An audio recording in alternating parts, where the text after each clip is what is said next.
যদি তোমার আল্লাহ সত্য হয় তবে বৃষ্টি নামিয়ে দেখাও, নতুবা আমাদের দেবতা বাআলই বৃষ্টি বর্ষণ করবে।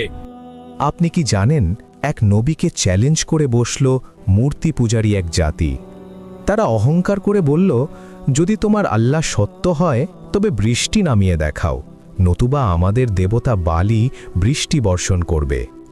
নবী হজরত ইলিয়াস আলাইহিসসালাম আল্লাহর কাছে দোয়া করলেন, আর সাথে সাথে আকাশ বন্ধ হয়ে গেল।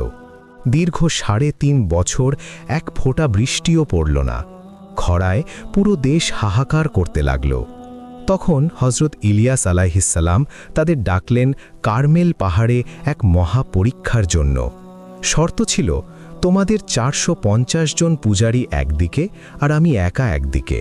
আমরা কুরবানি সাজাবো, কিন্তু আগুন জ্বালাবো না।